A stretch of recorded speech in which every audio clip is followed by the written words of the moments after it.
less to do with a person's IQ, which is how intelligent one is, and more to do with a person's EQ, which is how is his emotional intelligence.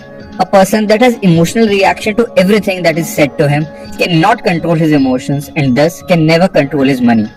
I did not say that. That was actually said by Warren Buffett. Successful and rational investing is part valuing and understanding a business and part channelizing your emotions of greed and fear. All the great investors you knew today understood their behavior and themselves much more than they understood the business. Businesses in general are a fragile framework and are susceptible to many changes, primarily due to various factors such as management, economic environment, policies of the government, etc.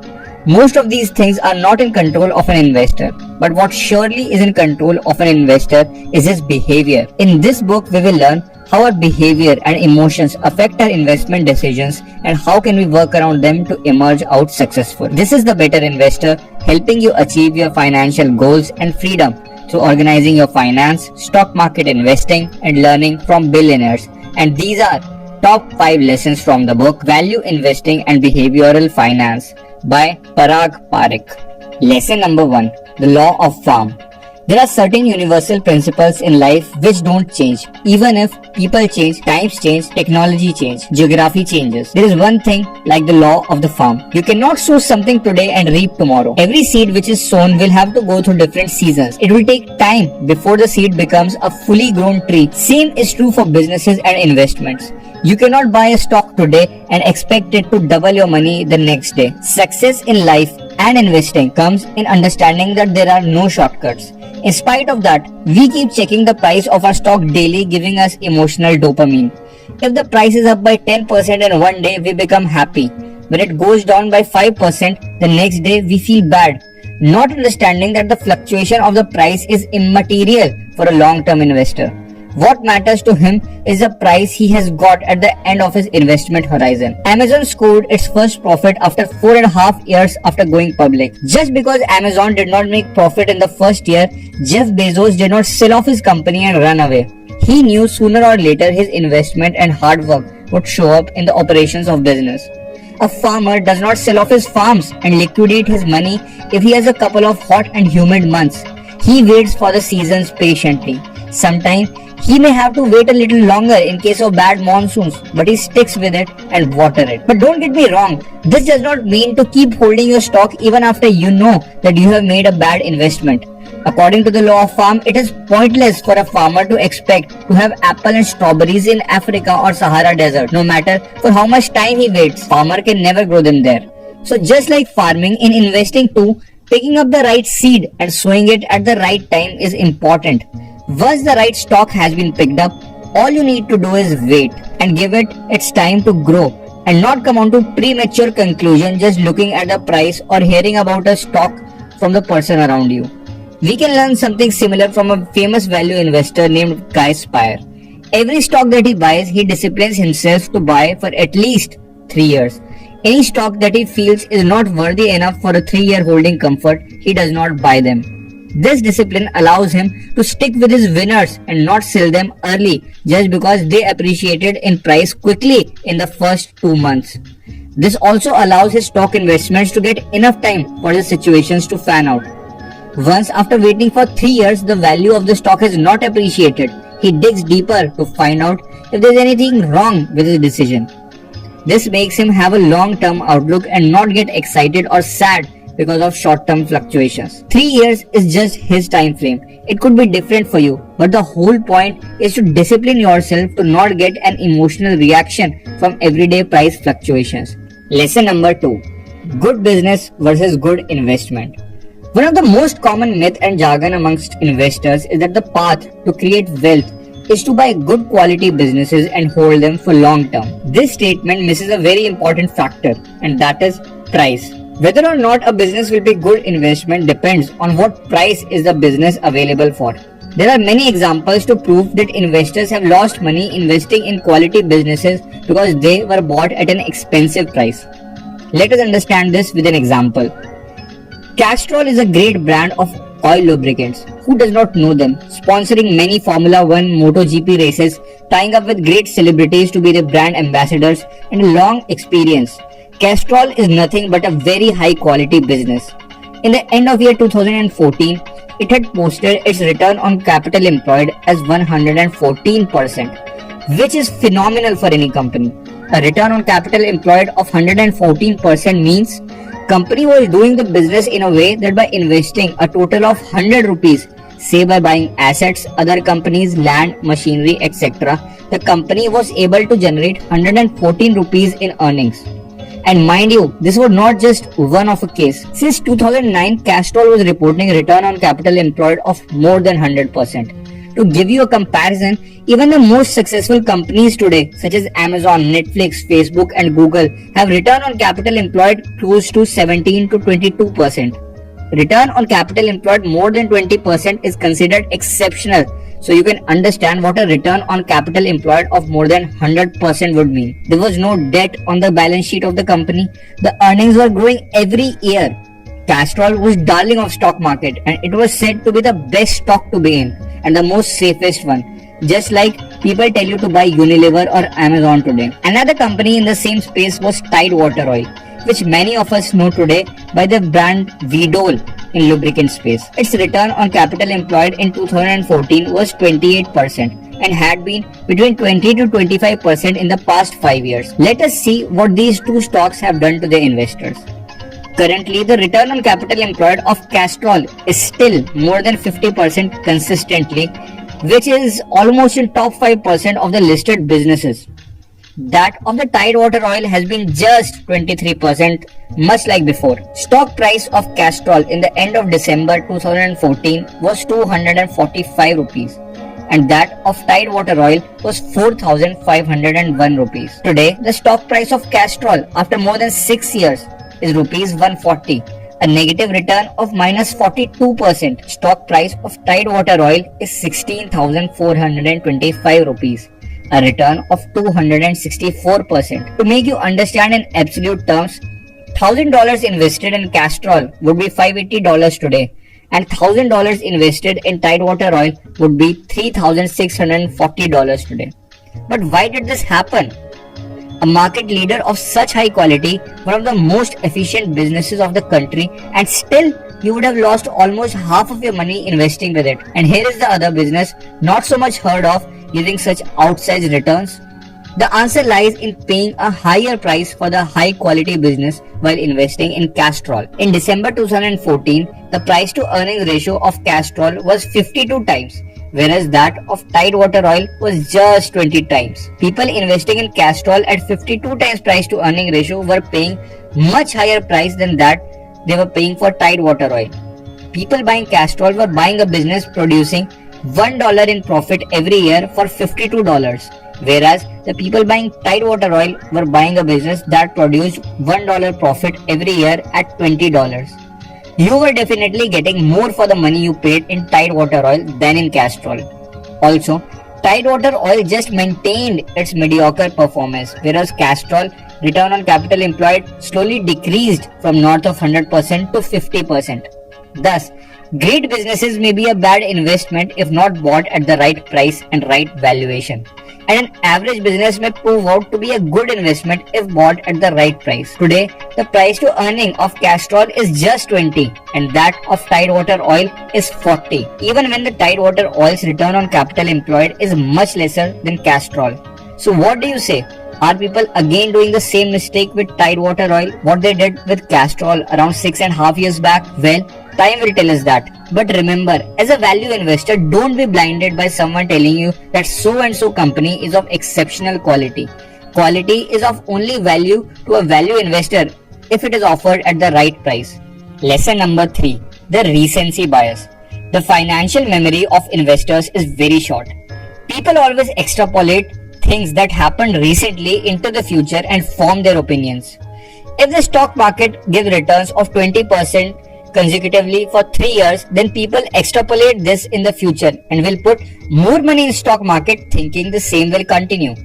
Investors in Castrol extrapolated that it will continue to earn same return on capital employed just because it has done so in the past. In the last 5 years from 2015 to 20, the FMCG stocks performed really well, almost the big ones giving return of more than 20 to 25% every year. These performances attracted more and more fund managers and investors. Whereas the commodity stocks such as that of cements, sugars, automobiles gave negative returns in these 5 years. People extrapolated the same performance in future and see what happens. From 2020 to 21, in last 1.5 years, the FMCG stocks have given almost zero returns, whereas these commodity stocks have tripled and quadrupled the money of the investors. So when something happens for too long, be skeptical to accept it as a trend and that it will go on forever. More often than not, it will not continue forever. Things revert to mean. To cope with recency bias, never extrapolate present performance into the future. Be conservative in your estimations. If in a coin flip you get heads 2 times consecutively, does that mean you will get it continuously for the next 10 flips too? Remember that. Don't extrapolate. Lesson number 4. Fundamental and speculative return.